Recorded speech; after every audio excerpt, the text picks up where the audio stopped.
Amen. Tayo po'y magpuri sa ating Panginoon.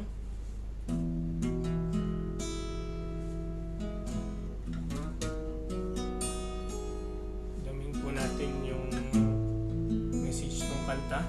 Amen. Purihin natin ang Panginoon.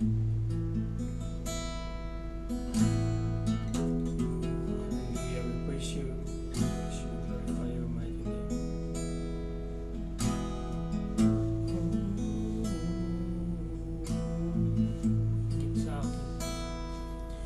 Higit sa aking kailangan,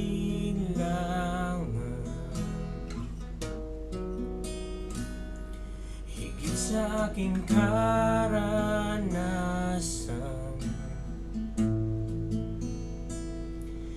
higit sa aking isipin ay kaya mong gawin.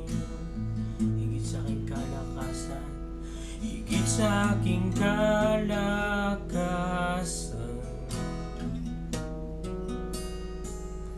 ni minsan ay hindi nagkulang. Higit sa aking isipin ay kaya mong gawin.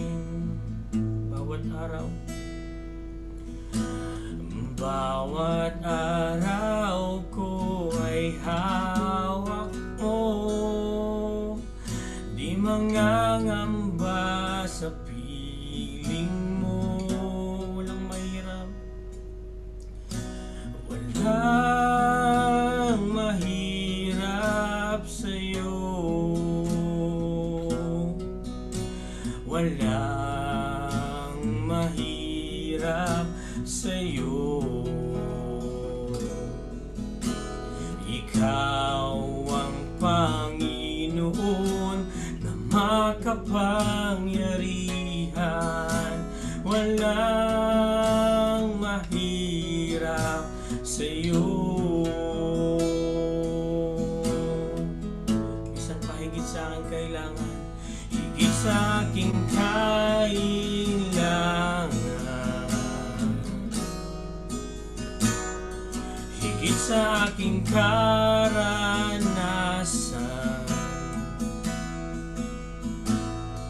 higit sa aking isipin ay kaya mong gawin. Higit sa aking kalakasan, higit sa aking kalakasan,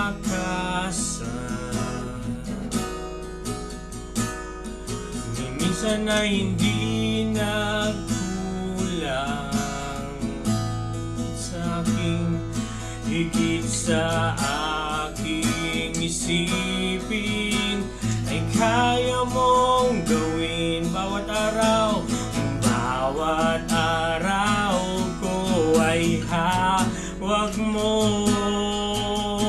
Di mangangamba sa piling mo. Minsan ba bawat araw, bawat araw ko ay hawak mo. Di mangangamba sa piling mo. Walang mahirap, walang mahirap sa'yo. Walang mahirap sa'yo. Ikaw ang Panginoon na makapangyarihan. Walang mahirap sa'yo. Walang imposible, walang imposible sa'yo. Walang imposible sa'yo. Ikaw ang Panginoon na makapangyarihan. Walang imposible sa'yo. Walang mahirap, walang mahirap sa'yo.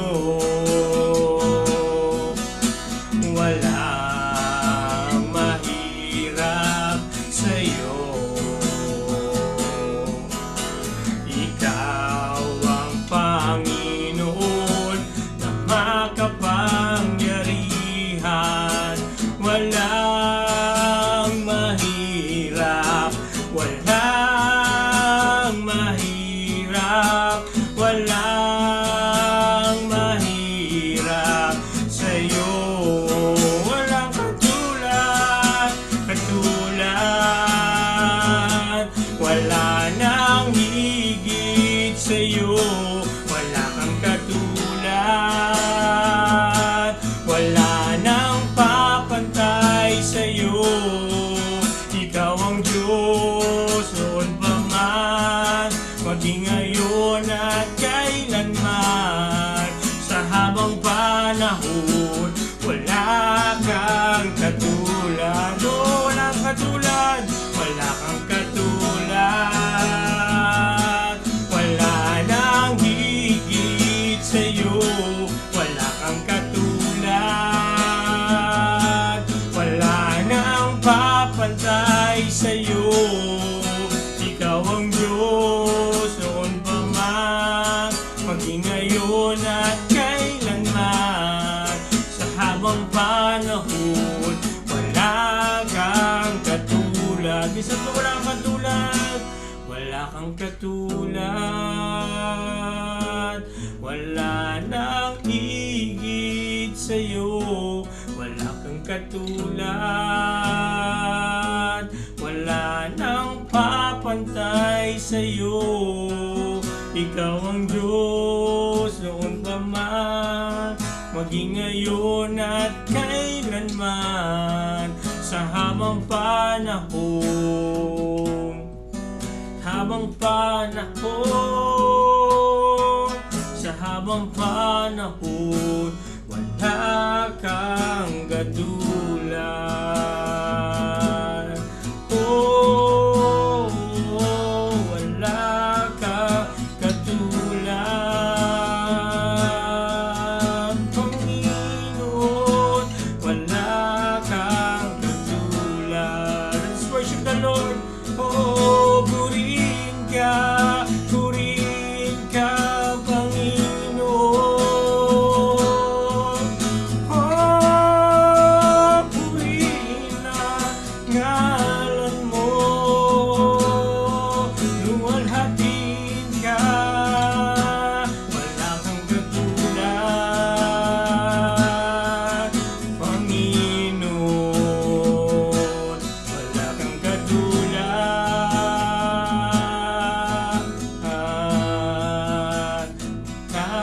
Kang katulad. Oh, kang katulad. Hallelujah, hallelujah. Hallelujah. Panginoon, maraming salamat, Panginoon. Sa gabing ito, tunay nga po, Panginoon, wala kang katulad, walang mahirap sa'yo, walang imposible sa'yo, Panginoon. Lord, salamat, Panginoon, sa buhay ng bawat isa, Panginoon, na dinako mo, Panginoon, sa platform na ito, Panginoon. Lord, patuloy, Panginoon, ang dalangin namin, Panginoon, ikaw lamang po yung mabigyan ng kaluwalhatian ng buhay ng bawat isa, Panginoon. At Lord, patuloy, Panginoon, salamat sa kalakasan, Panginoon, na ipinagkakaloob mo sa buhay ng bawat isa. At patuloy, Panginoon, dinako mo kami, Panginoon, sa platform na ito. Salamat, Panginoon.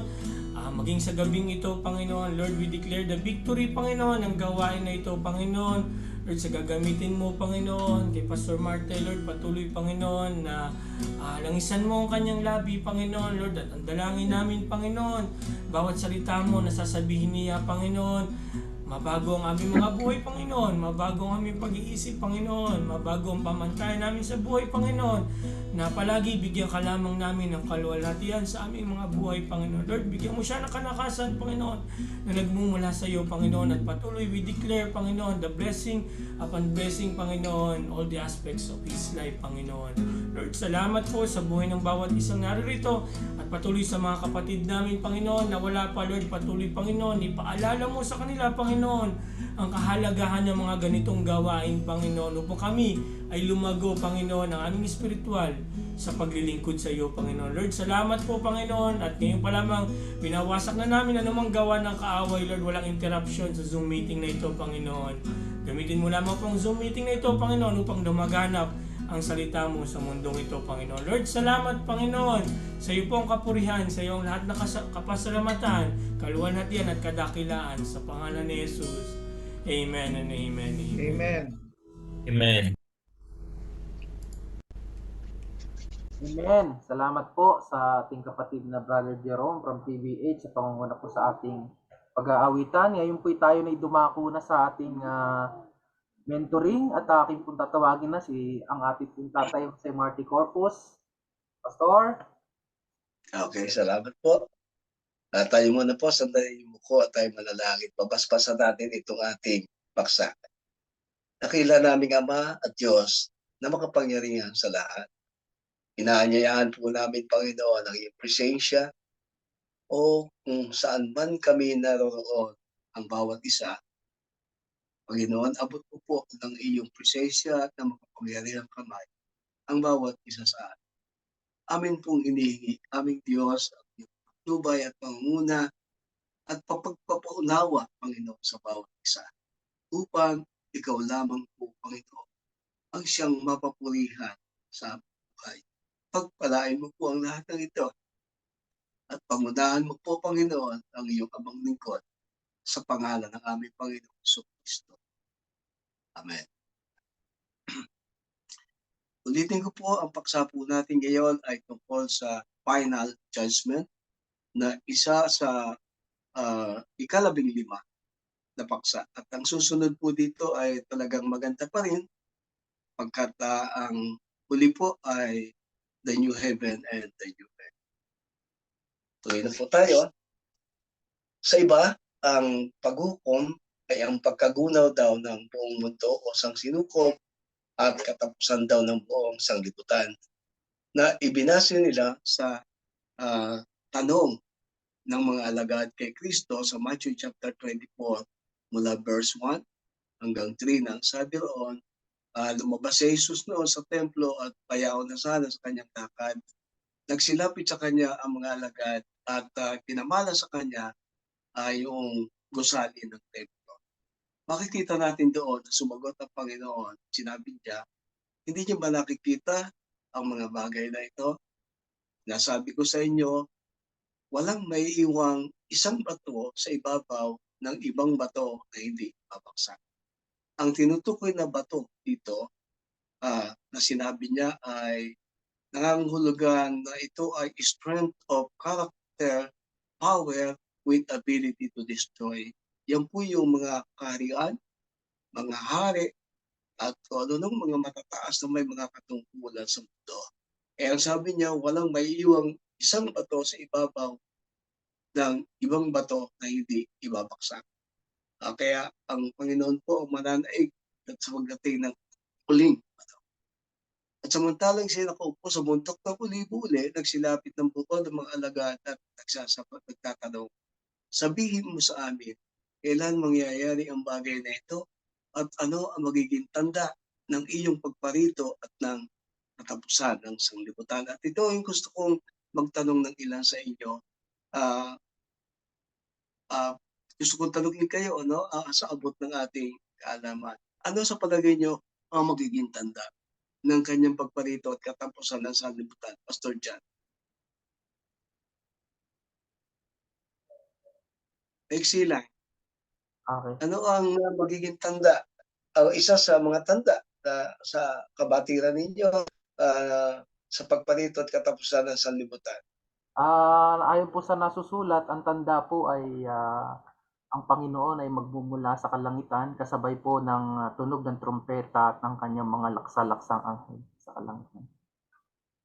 Okay, Pastora Therese, ano ang isa sa mga magiging tanda ng pagparito ng Panginoon at katapusan ng sanlibutan? There are many signs and wonders nowadays. Yung ano na lang po, Pastor, yung the love of many will grow cold. Amen. Yes, Pastor JC, ano po ang inyong may share? Isa sa mga tanda. Sa tanda po kasi, ang alam ko po yung eschatology, ang sequence of events po kasi, bago dumating yung rapture ay may mga palatandaan na. Pero yung pagdating ng second coming ng Panginoon, ang rapture, syempre, Christ will welcome the the saints in the heaven, and those who are dead in Christ shall rise first, and those who are still alive, which those who believe in Christ will rise, will be caught up in heaven. That is the rapture from the dead and the living saints. Ang rapture po ay is an indication that this will be happening before the Great Tribulation. Yung second coming po, yun po ang Great Tribulation will happen and the Armageddon. That will, the all nations will prepare to destroy Israel, and God will not allow it. And that is the sign of the second coming of Christ, that after the 7 years Great Tribulation. Yun po ang sequence of events na akin pong napag-aralan. Okay, salamat po. Pastor Lisir, ayun po. Pastor, palatandaan po dyan pag nagawa na yung third temple. Okay. Okay. Sino pa ba ang gusto kong matanong? Si Pastor Edna?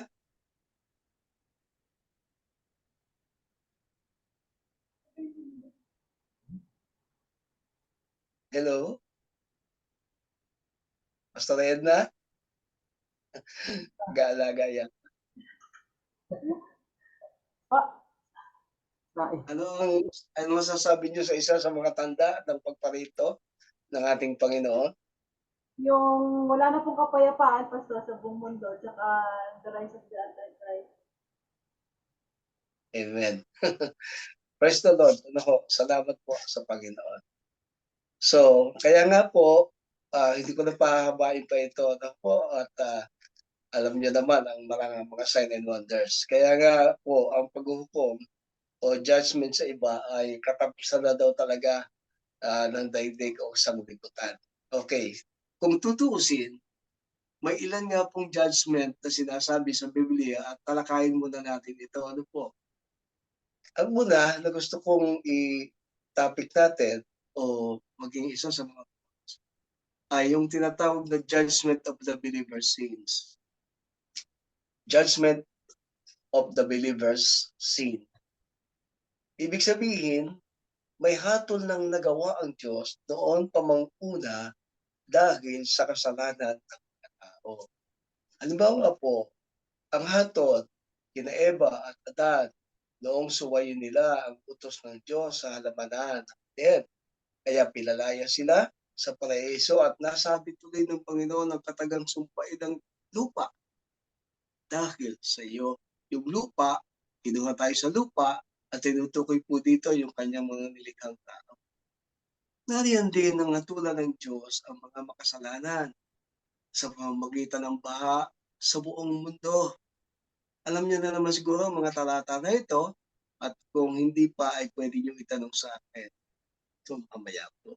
So, pero alam niyo na yan.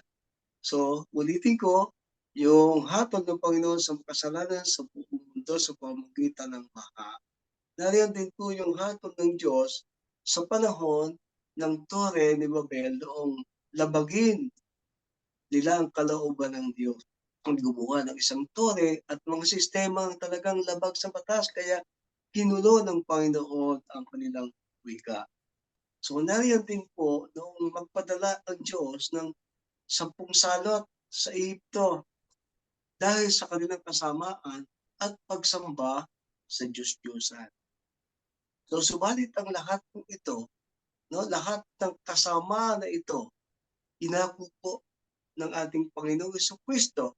Alam niyo naman siguro ang Isaiah chapter 53, verse 3 hanggang sa succeeding verses. Nang sabi po roon, siya'y hinamak, si Kristo po ang tinutukoy dito, at itinakwil ng mga tao. Siya yung taong sa kapanglawan at bihasa sa karamdaman, gaya ng isa sa pinagkublihan ng kanilang mukha, mga tao at siya hinamak. Pero talagang siya hindi pinahalaga. Nangyayari po yun hanggang ngayon. At ang sabi roon, tunay na kanyang dinala ang ating mga karamdaman at dinala ang ating kapanglawan. Gaya may pinalagay siya na hinampas, sinakta ng Diyos at dinalamhati. Alam nyo, itong pag pinag-aralan natin, pinalikan yung divine healing, hindi lang po spiritual ito. Talagang niliwanag ito, nakasama maging ang karamdamang pisikal. Ang sumunod po na sinabi doon, siya'y nasugatan dahil sa ating mga pagsalansan o pagsuway. Siya'y nabubog dahil sa ating mga kasamaan. Ang parusa tungkol sa kapayapaan ay nasa sa Kanya at sa pamamagitan ng Kanyang mga latay ay nagsigaling tayo. So inako kong lahat ng ating Panginoong Jesucristo ay yung tinatawag na the believers. So pangalawang judgment sa Biblia, yung tinatawag kong believers self-judgment through our life in 1 Corinthians chapter 11, verse 31 to 33. Na ipinapaalaala sa atin sa banal na kasulatan, O Santa Cena, kaya nga hindi tayo basta tumatanggap ng ostya o tinapay na walang libadura kung hindi tayo nag-repent, nagpapalinis sa ating Panginoon. Sapagkat ang sabi ko, tatapat kung kikilalanin natin ang ating sarili, hindi tayo pahatulan. Tatapat kung tayo hinahatulan, ay pinarurusahan tayo ng Panginoon upang huwag tayong mahatulang kasama ng sangkot. So, believers self-judgment. At marami pa po. At pangatlong judgment po, yung judgment for judgment of Israel for her many centuries of rebellion. Yun po ay mababasa natin sa Ezekiel chapter 20, verse 33 hanggang 44. Ang apat na judgment na nagawa sa Diyos ay yung judgment of angels for rebellion against God. Nahatulan po ang mga anghel, maging ang mga anghel sa 2 Peter chapter 2, verse 4. Tiliwanag po doon sapagkat kung ang Diyos hindi nagpatawad sa mga anghel, nang ito ay mga kasala. So, nagkasala din ang mga anghel. Kundi sila ibinilid sa impyerno at kinuling sa mga hukay ng kadiliman upang ilaan sa. So, pang-limang judgment po, nagagawin pa ng Panginoon. Ito po ay hindi pa nangyayari. Judgment of believers work at Bema judgment. Judgment of believers works at Bema judgment.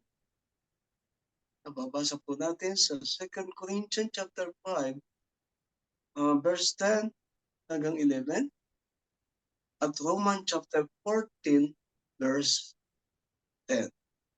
Na ang sabi po roon, sasummarize ko na lamang po, tatapat ikaw, bakit ka humahatol sa iyong kapatid?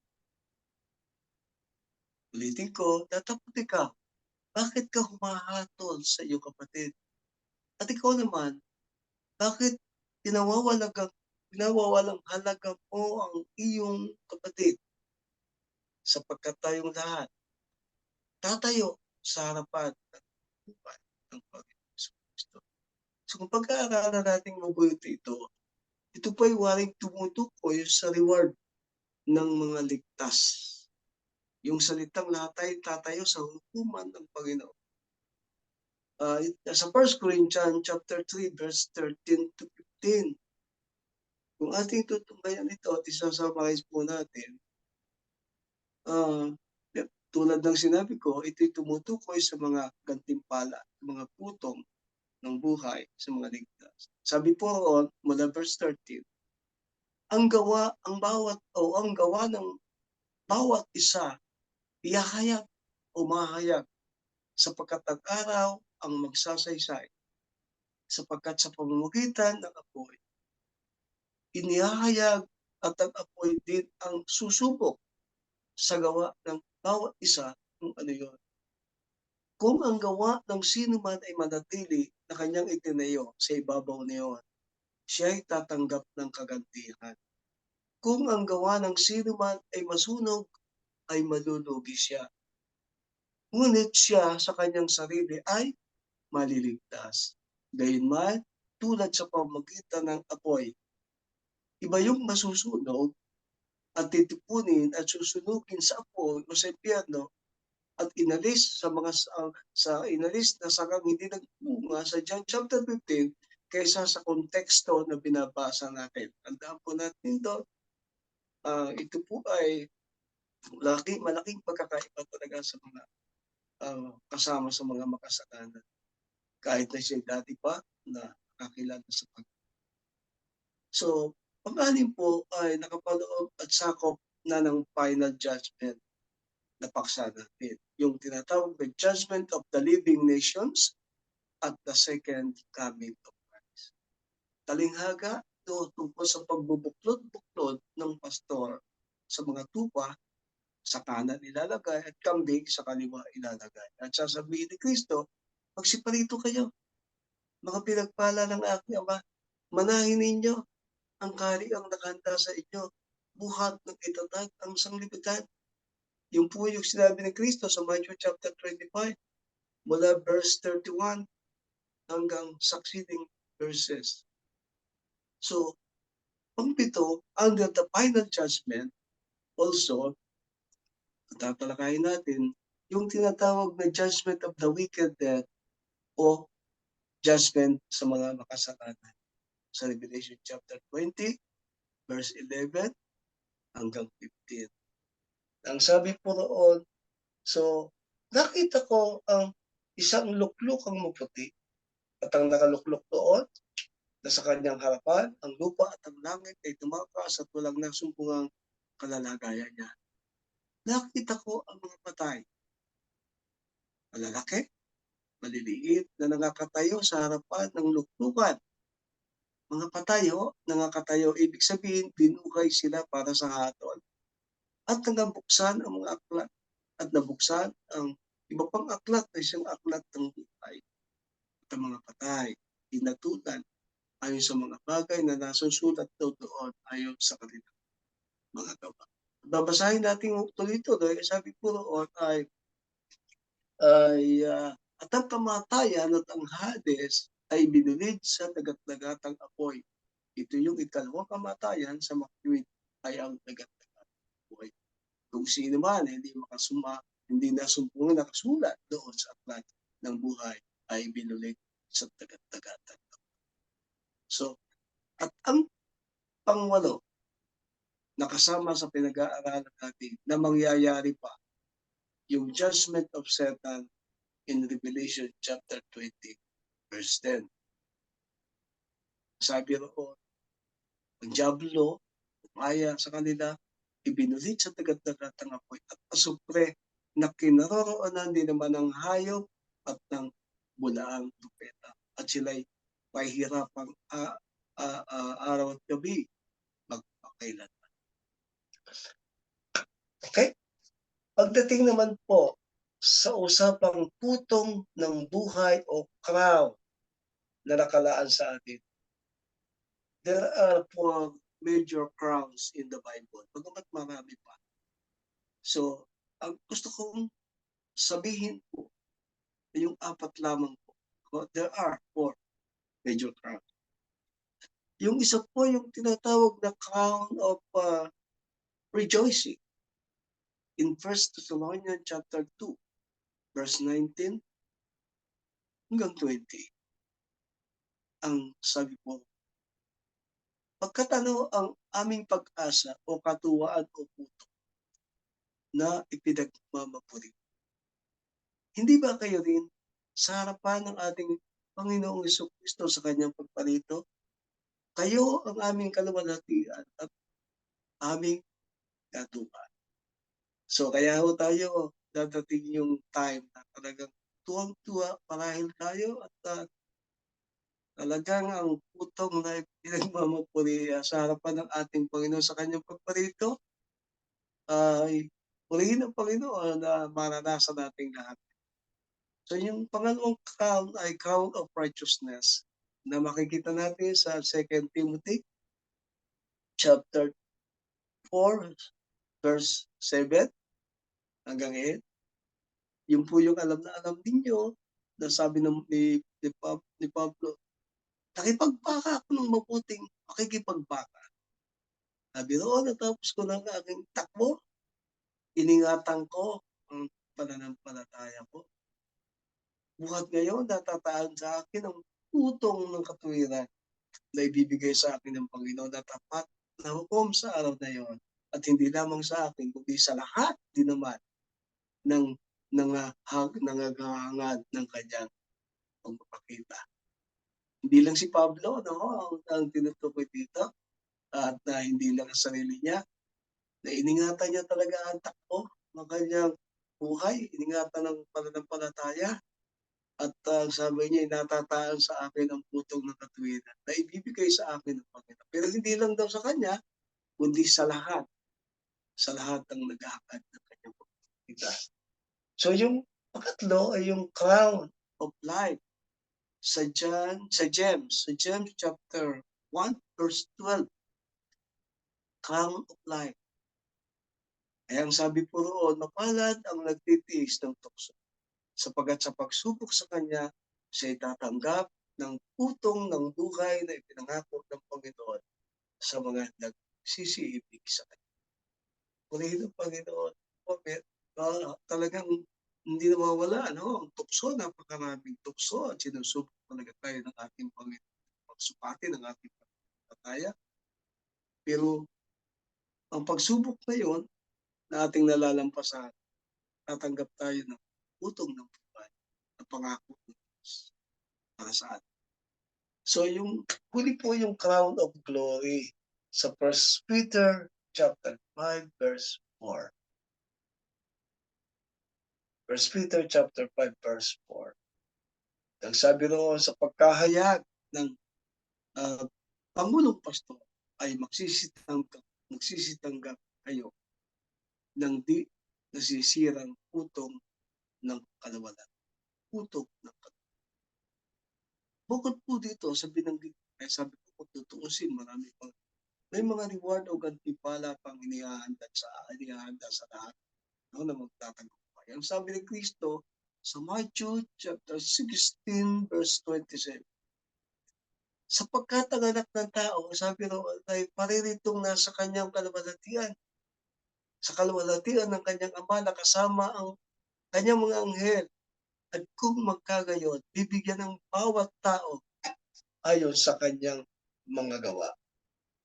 At sinabi din naman ito ng Apostol Pablo sa 1 Corinthians chapter 3 verse 8. Ang sabi niya ngayon, ang nagtatanim at ang nagdidilig ay isa. Ngunit ang bawat isa ay tatanggap ng kanyang sariling magpapagal. Kaya tayo nagpapagal, nagtatanim, iba yung misan, iba yung nagpioneering, tapos iba yung nagdidilig. Yung kung ibig sabihin noon, iba yung nagiging at isa rin pastor, pero bawat isa tatanggap ng bawat pagpapagal na ating pinaranas. At darating ang sandali na tayong lahat ay haharap sa hukuman ng ating Panginoon Jesucristo. Na ang pahayag sa 2 Corinthians 5:10, yung ating binanggit ko kanina, napitin ko. For we must all appear before the judgment seat of Christ, that every man may receive the things done in his body, according to that he hath done, whether it be good or bad. Tayo sa ating Panginoon Jesucristo, lahat po ng mga mananampalataya. So, ang Greek word po sa salitang judgment seat is bema. Nang kahulugan ay para bang isang itinaas na plataforma ng Panginoon. Hindi ito parang hukuman para hatulan tayo ng parusa. But the bema was more like a race platform or a viewing stand, where the judges of a contest o palaruan decide which reward to give to each contestant or player. Yun po yung ibig sabihin po nitong bema. Hindi po para hatulan tayo, kundi para tayo isang nasa game na palaro o contestant, halimbawa na yung judge ay nahandang magbigay ng kanilang mga mapapanalunan o sa lahat ng mga pagwawagi. Yung pong ibig sabihin ng kaibahan. So gayon din si Kristo, uupo sa kanyang upuan sa luklukan para ipagkaloob sa atin ang ating gantimpala. If after being born again, we live a life of faithful service to the Lord, a life rich in good work or testimony, a shining light, thereafter Christ will reward us at His second judgment.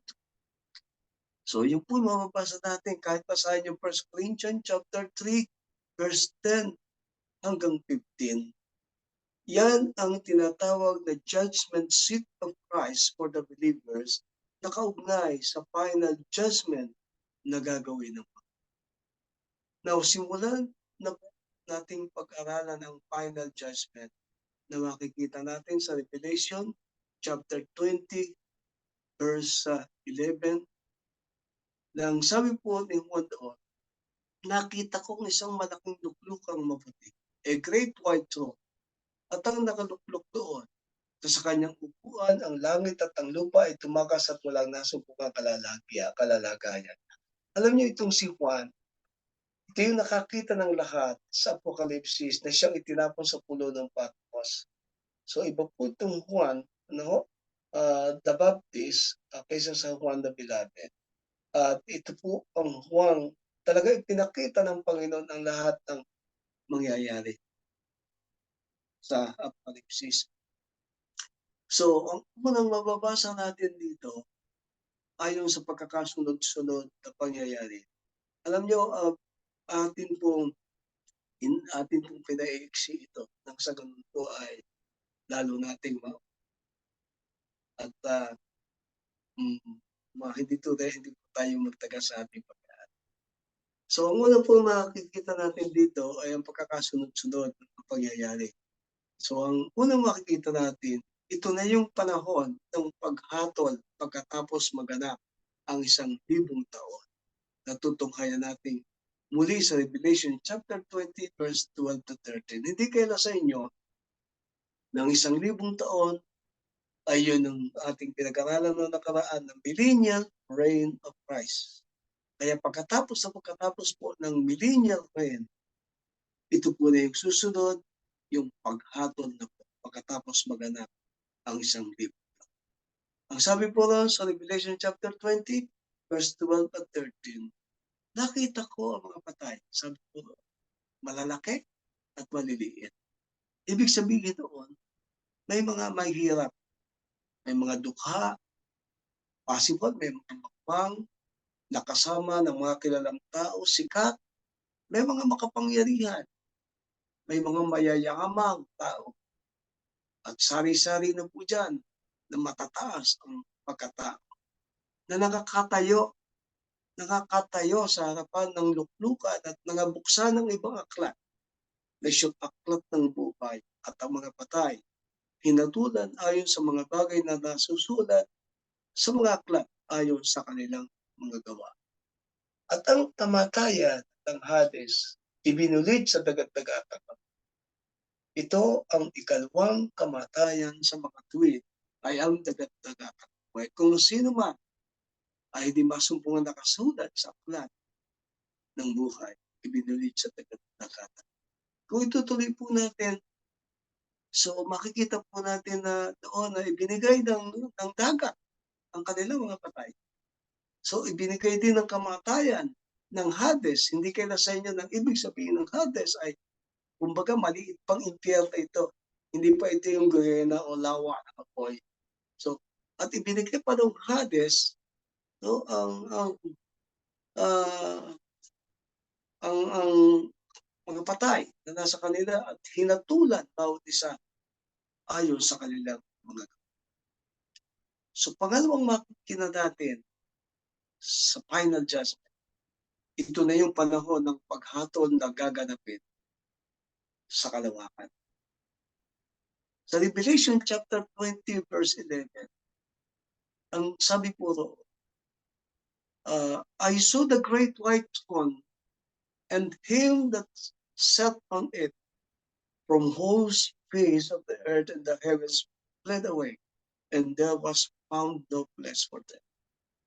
Nakita ko ang malaking luklukang maputi at ang nakasulat doon na sa kanyang harapan ang lupa at ang langit ay tumakas at walang nasumpungang kalalagyan. Ito na yung panahon po na ang Panginoon habang siya ay nasa harapan, hahatulan niya ang mga tao. Gaganapin niya ang paghatol. So pangatlo, ito yung panahon ng paghatol sa lahat ng taong hindi ligtas, sa lahat ng kapanahunan sa mundo na mababasa natin sa Revelation chapter 20 verse 12 to 15. Yung binasa natin kanina. At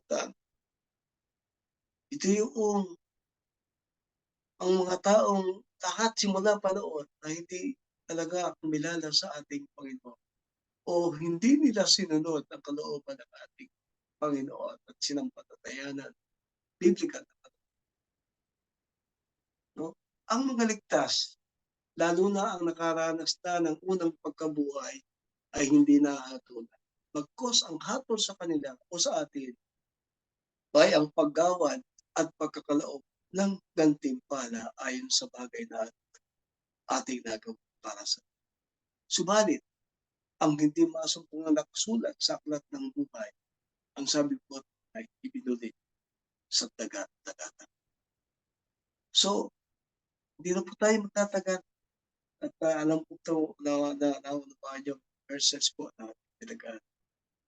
But I just remind you na let us stand with Christ unto the end.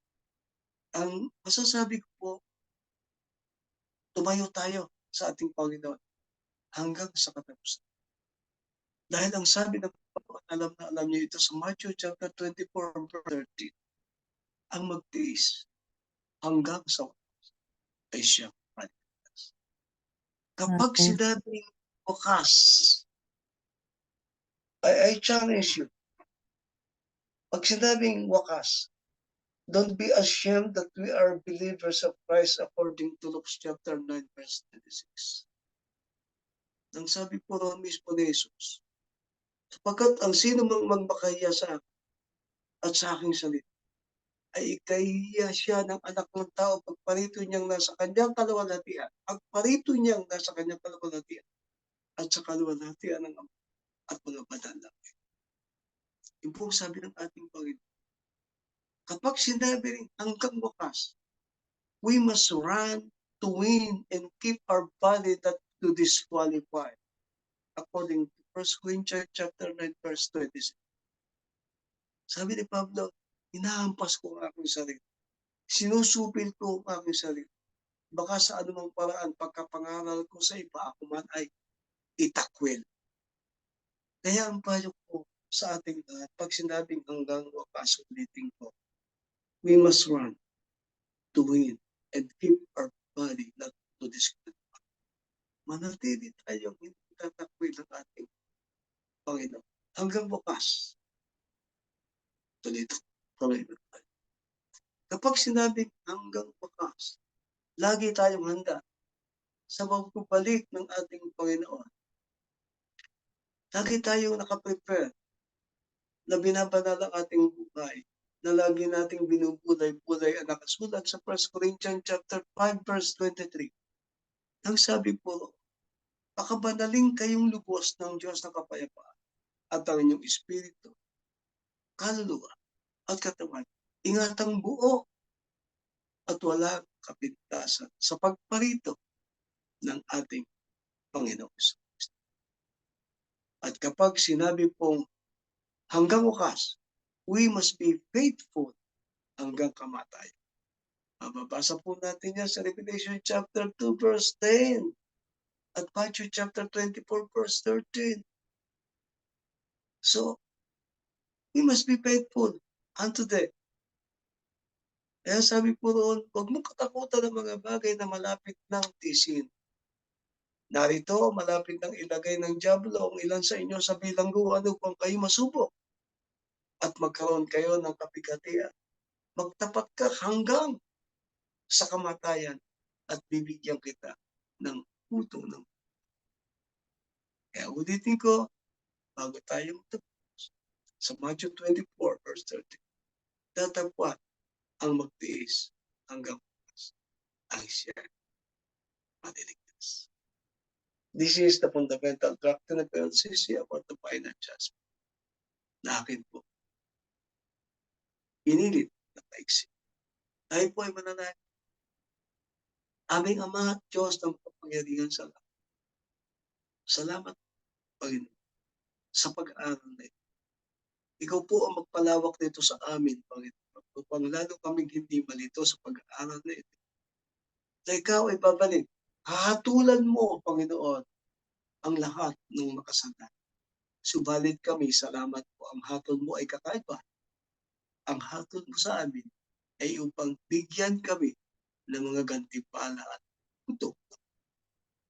Maraming pong salamat po, Diyos, sa gabi dito, Panginoon.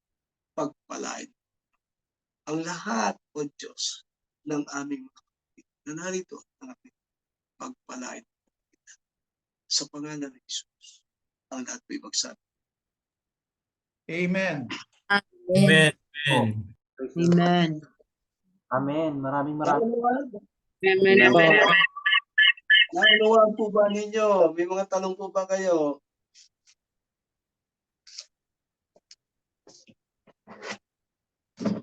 Ito dyan.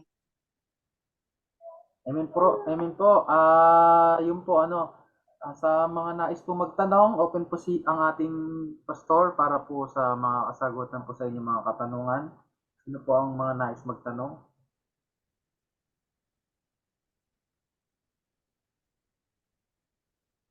Okay. Kung wala na po, ay binabalik ko na po sa ating pastor, Pastor Jan. Amen. Praise the Lord po. Salamat po, Pastor Marte, sa ating pong doctrine na pinahayag po ngayong gabi. At salamat po muli sa pagpapaalala po sa atin ng Panginoon patungkol po sa judgment na kakaharapin po ng bawat isa. And right now po, akin po tinatawag na si Pastor Jesse Serran for our closing prayer. Ako pa ba o si Pastor? Okay lang po sa akin pero si Pastor Lizer po yata nakalagay. Ay, yes, okay po. Pastor Lizer, Opo. okay lang po pero pasensya na. Pasensya na. Okay lang Pastor po Lizer, yan. Sige po. Tayo po ay mag-closing prayer na. Hallelujah. Lord, maraming salamat po sa iyong kapahayagan na ikaw po, O Diyos, ay malapit na ngang bumalik, Panginoon.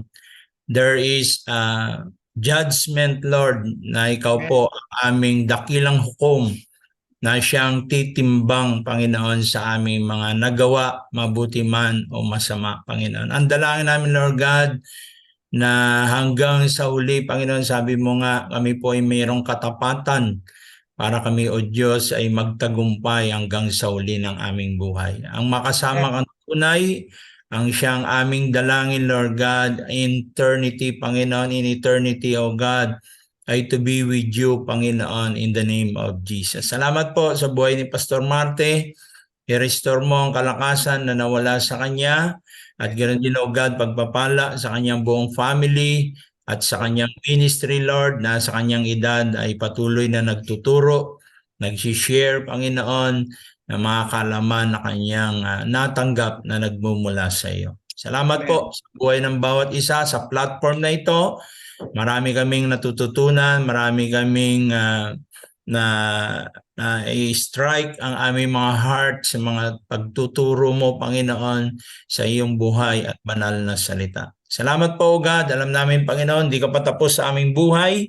Marami ka pang magagandang panukala sa amin habang kami nabubuhay.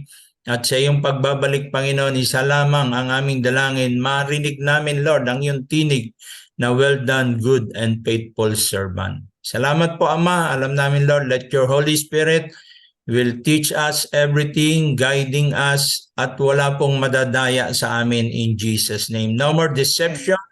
Panginoon, ang panahon ngayon, O God, ay punong-puno na ng pandaraya, Panginoon, at walang madadaya sa amin in the name of Jesus. Ang iyong buhay na banal na salita, yun po ang pangahawakan namin, Lord God. At ganoon din, Panginoon, ang taglay namin sa aming buhay, ang iyong pamantayan, O God, hanggang sa ikaw ay bumalik. The final judgment, Panginoon, is to be with you, O God, in the name of Jesus. Salamat po, Ama. Bigyan mo kami ng kapahingahan mula sa iyo. At sa araw ng bukas, sa aming pagbangon, ang laman ng aming puso't isipan, ang mapaglingkuran ka, ang magampanan namin, Lord, ang kalooban mo sa aming buhay. Salamat Yes, po, Lord. Panginoon. Pagpapala, ibuhos mo sa amin lahat, Lord. At Lord. alam namin, Lord God, kaming lahat ay tagumpay dahil ikaw ay sumasa amin. Salamat po, Ama. We bless you, Abba Father. We bless you, God, in Jesus' name. Amen and amen. Amen, amen. Amen. Praise the Lord. Salamat Thank po. you, Lord. Bago tayo maghiwalay, buksan niyo po yung inyong camera. Praise the Lord. Sa tayo Amen po po. mag-picture taking. Yan. Turo natin ang ating finger to the Lord Jesus Christ, the foundation of our faith.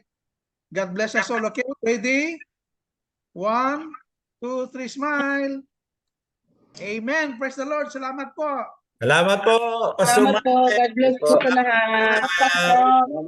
Kita-kita po tayo sa Monday, ha. Huwag po kayong mawawala.